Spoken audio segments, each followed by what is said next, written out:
C'est un bâtiment que l'on ne présente plus au Périgourdin. L'Aquacap, devenue cette friche, une piscine laissée à l'abandon, autrefois fleuron du département. 3 bassins pouvant accueillir jusqu'à 200 000 nageurs par an. La piscine ouvre en 2008, 11 millions d'euros investis. Elle ferme 15 ans plus tard pour malfaçon.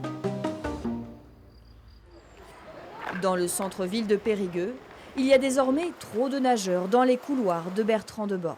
L'Aquacap, c'est un manque cruel, effectivement. On pouvait nager de manière sportive, après aller s'étirer ou profiter des bassins, des autres bassins, donc c'était vraiment très agréable. Et finalement, d'avoir perdu ça, je trouve qu'on y perd au change, parce que c'est pas toujours simple de trouver des créneaux pour nager. Il faut attendre, c'est que tout le monde va pas à la même allure, c'est que nous on est là en loisir, donc ça va, mais il y a des gens, des fois, ils sont plus compétents, et des fois, on prend ça un peu dedans.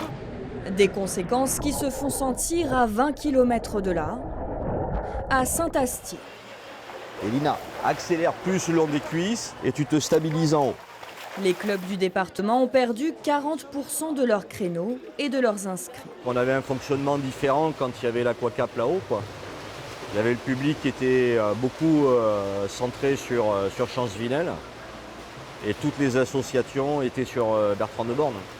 Et là maintenant, c'est un mode de fonctionnement totalement différent et ça crée des tensions, quoi. La Dordogne compte seulement 5 bassins couverts disponibles toute l'année, après la grande désillusion de l'Aquacap.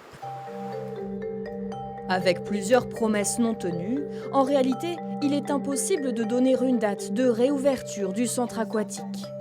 Le tribunal n'a toujours pas rendu sa décision pour de possibles indemnisations à hauteur de 5 millions d'euros.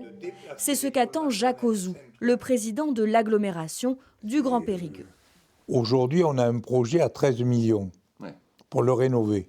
13 millions, s'il y a des indemnités normales, on peut l'absorber, mais on ne met pas 13 millions dans un bâtiment qui est pourri si on doit le supporter entièrement. L'Aquacap pourrait tout simplement finir par être rasé, puis reconstruit.